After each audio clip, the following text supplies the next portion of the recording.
तो पावन बनकर जाना है, तो पावन संग के रंग से बनेंगे। इसी दुनिया में संग का रंग इन कर्मेंद्रियों से लेंगे, मन बुद्धि से संग का रंग लेंगे, तब इसी दुनिया में पावन बनकर जाएंगे। या वहां जाना है, वहां बनना है? तो किसके संग के रंग से पावन बनकर जाएंगे? बिंदु ज्योति बिंदु की याद से संग का रंग लगेगा है। 63 जन्म जो पतित बनने का संग का रंग लिया है, वो निराकार का संग लिया है? किसका संग लिया है? साकार का लिया है। साकार कर्मेंद्रियों के संग के रंग से, साकार कर्मेंद्रियों का जो मुखिया है मन, उस मन के संकल्पों से संग का रंग करके मन मना भव बन करके मेरे मन में समा जा, मेरे मन के संकल्पों में समा जा। ऐसे संकल्पों का संग का रंग करके लगा करके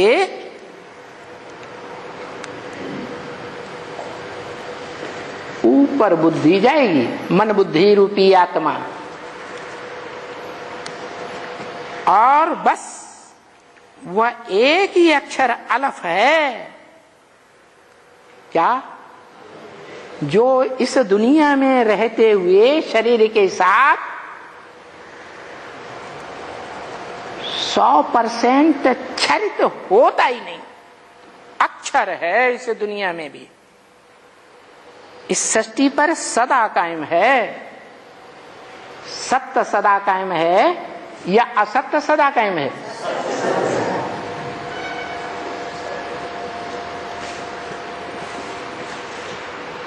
तो बताया, गीता में भी बताया, 2 प्रकार की आत्माएं हैं। एक अक्षर जो कभी क्षरित पतित होती नहीं, और दूसरी क्षर पतित होती रहती है।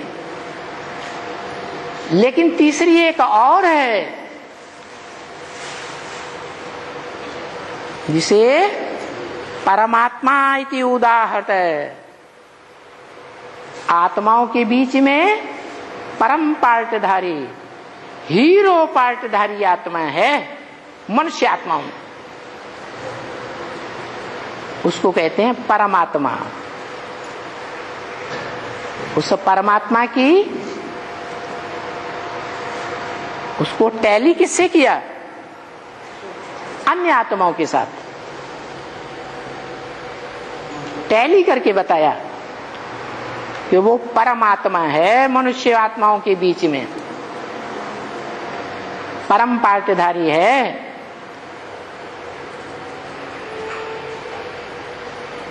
हीरो पार्टधारी, वो भी अक्षर है।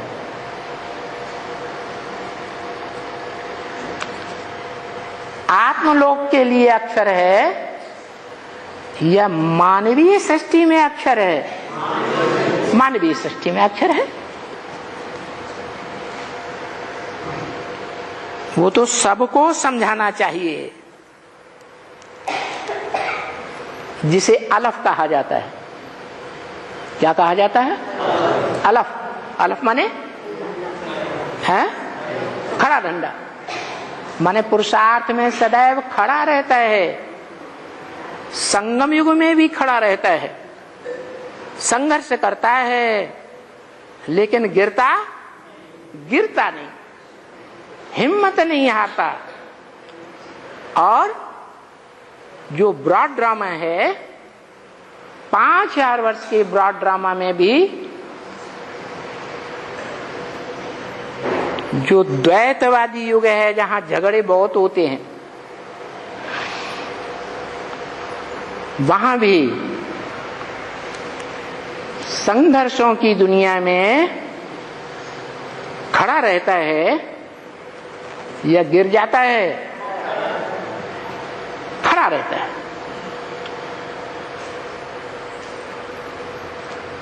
एवरलास्टिंग गिरने की बात ही नहीं, तो वो भी अक्षर है। बताया, वो सबको समझाना चाहिए। वो माने क्या है? वो जो अक्षर है जिसे गीता में परमात्मा इति उदाहत है, जिसे गीता में परमात्मा नाम से बोला गया है, वो सबको समझाओ। क्या? क्योंकि जितने भी विधर्मी विदेशी धर्म पिताएं हैं, दुनिया की ज्यादा से ज्यादा परसेंटेज में आबादी निराकार को तो सभी मानते हैं, मानते हैं ना। लेकिन उस साकार को कोई नहीं जानता जो इस सृष्टि पर सदैव अक्षर है, कभी भी क्षरित, कभी भी गिरता नहीं है।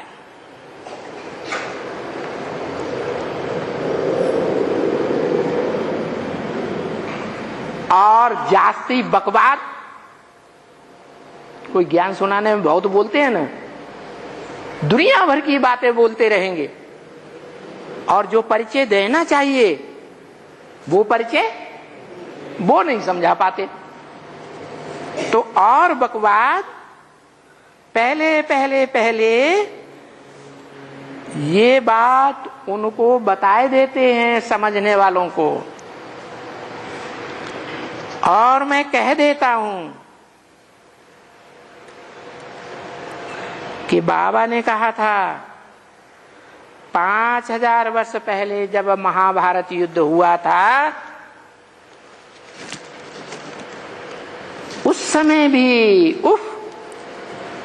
बाप ने ही कहा था भगवानवाद, भगवान कभी भी कोई मनुष्य को नहीं कहा जा सकता।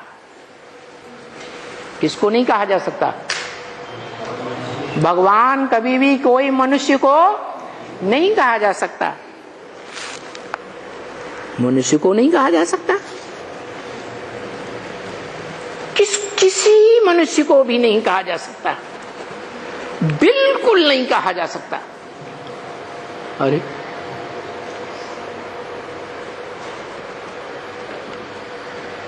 तो फिर किसको कहा जाता है?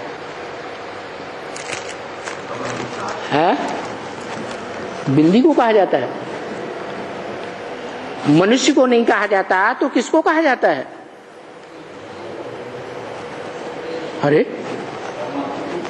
अरे मनुष्य का तो अर्थ समझ लो। मनुष्य किसे कहा जाता है?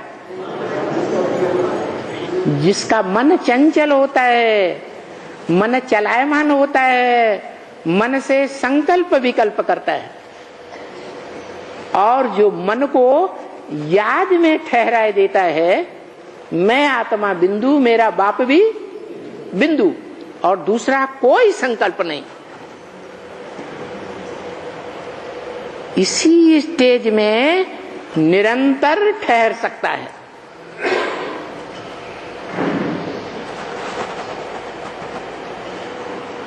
उसको मनुष्य कहेंगे।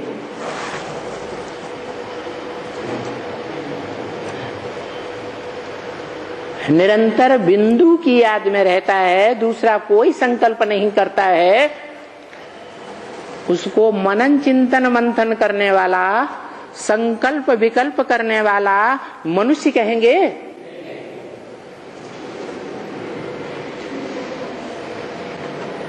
तो क्या कहेंगे? फिर क्या कहेंगे? हाँ, जैसे धनवान, जिसके पास धन बहुत है तो क्या कहते हैं? धनवान। ऐसे ही कोई बड़ा पहलवान है तो कहेंगे तनवान। तन से बहुत शक्तिशाली है। ऐसे ही भगवान, भग कहा जाता है स्त्री रूप को। ऐसा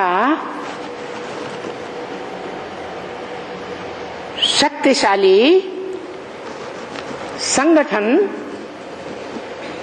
और किसी भी मनुष्य मात्र का नहीं हो सकता, होता ही नहीं। जिसका होता है इस सृष्टि में उसको भगवान कहा जाता है, सर्वशक्तिवान।